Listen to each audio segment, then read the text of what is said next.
Hello and welcome. I'm so happy you are here today for our session where we are going to discuss what to do when you do not understand a conversation.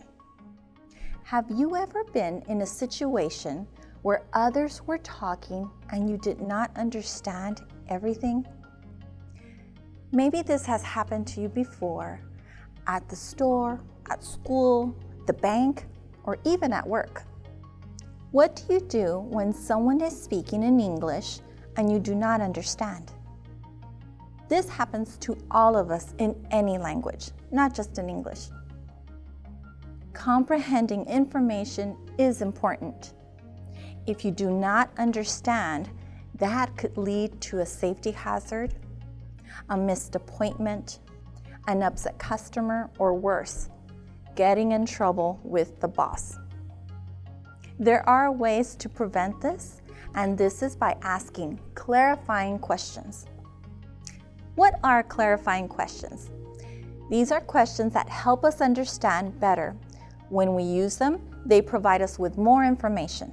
More information, better understanding. Now let's take a look at the types of clarifying questions. This would be a good time to pause the video and grab your notebook and a pencil so you could take some notes. Copy the chart into your notebook. Okay, let's begin by looking at the first clarifying question. Could you repeat that slower, please? Write this under the first column. Using your chart, write the purpose under the second column. You use this phrase to signal that you want the speaker to say the same information again, but slowly. We will practice the pronunciation shortly. The second question is, could you repeat with different words, please? Copy this under the first column. Get ready to write the purpose next. We use this question when we do not understand the words and we want the speaker to use different or easier words. Now we have the last question. Could you spell that, please? Add this question under the first column. Ready for the purpose?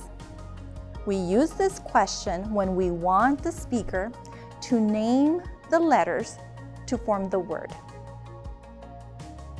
This helps us to understand which word the speaker is using. Wow, you have done a lot of work. Great job. Next, we are going to practice saying these clarifying questions and using them with examples. For this next part, you will need a highlighter. If you don't have one, that's okay. Let's look at our notes and review that first question.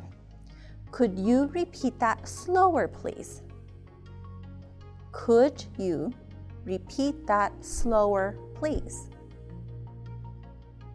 When you say could, the L is silent. We do not say could, we say could.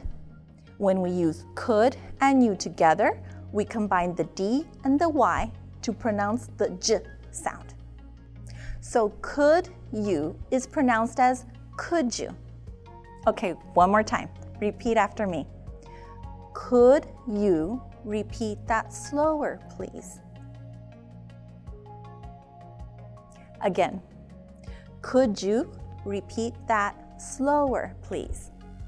Let's say that one more time. Could you repeat that slower, please? If this is too difficult, say, repeat slower, please. Can you think of an example of when you would use this question? Maybe at the store or on the phone, perhaps.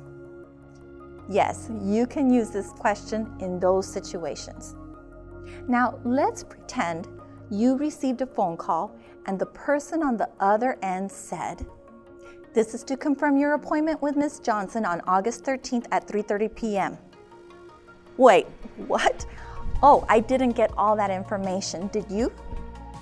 I know. Let's listen to the call again, but this time we will use our question. You can use your notes if you want. Let's practice first. Could you repeat that slower, please? Good. Now we are ready.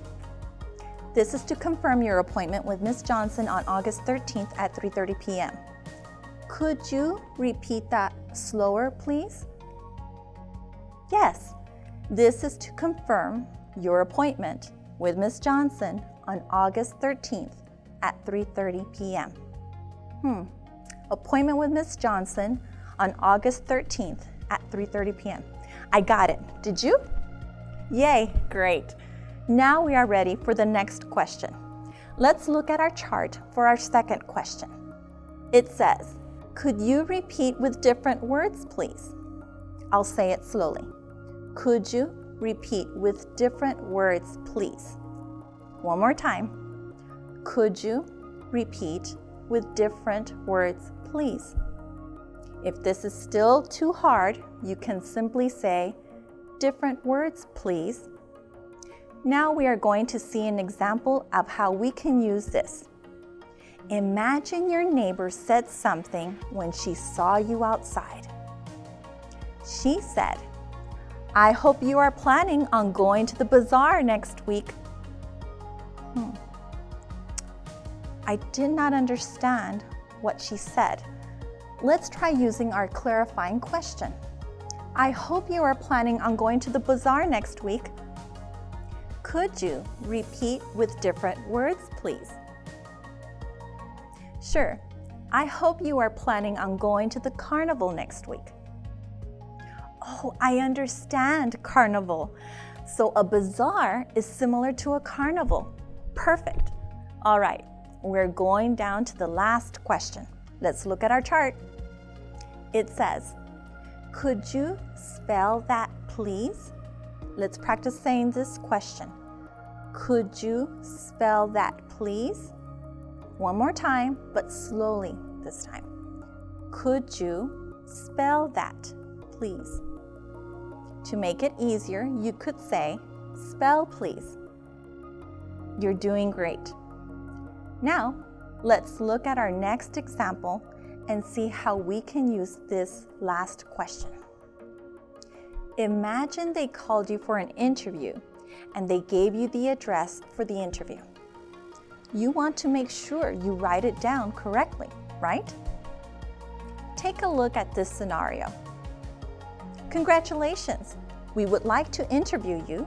Please come to the office tomorrow. Our address is 123 Huckleberry Street. Whoa. What street? I only understood 123. This is the perfect situation to ask our clarifying question.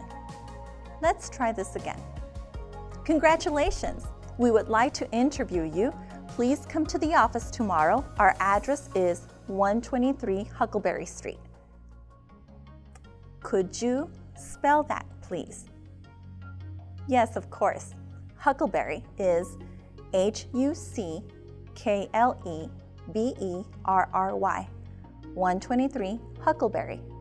Oh, I understood. I think we're doing a great job with these 3 clarifying questions.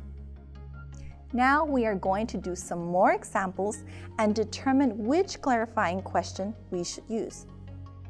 Let's look at our chart again and review the questions.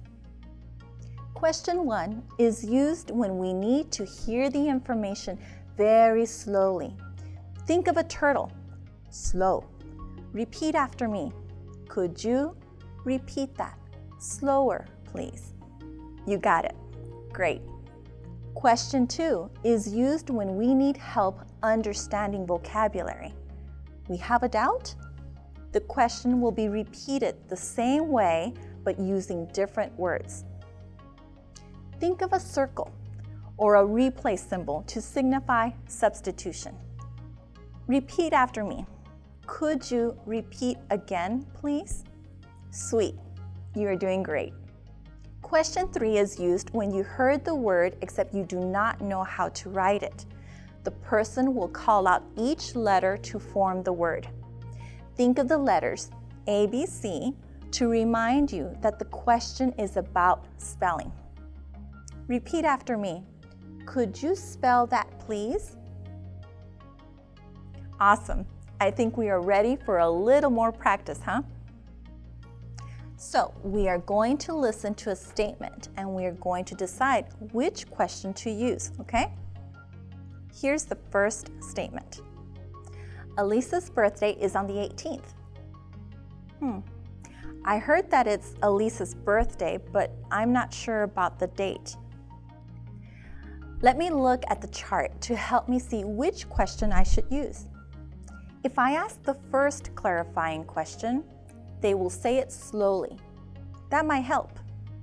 If I ask the second question, they will use different words. I don't think that is what I need. If I ask the third question, they will spell the number. That might help too. Okay, let's try using two clarifying questions. Let's hear the example one more time. Elisa's birthday is on the 18th. Could you repeat that slower, please? Yes, Elisa's birthday is on the 18th. I'm pretty sure the date has an 8, but I want to make sure I got the right information. So I'm going to ask another clarifying question. Could you spell 18th, please? Yes, it's E-I-G-H-T-E-E-N-T-H. I see. So her birthday is on the 18th. Great. Here is another listening example. The order number 8624 needs to be emailed to Miss Wen. This sounds pretty important, so I need to get this right. I'll look at my chart to see which clarifying question is best. The person said a number, so I need that repeated. He also said the name of a person and I need to email them. That means the spelling is significant. I will ask two clarifying questions to get the information I need. Let's hear the statement again. The order number 8624 needs to be emailed to Ms. Wen. Okay, I'm going to ask to repeat slower. Could you repeat that slower, please? Yes, the order number 8624 needs to be emailed to Ms. Wen.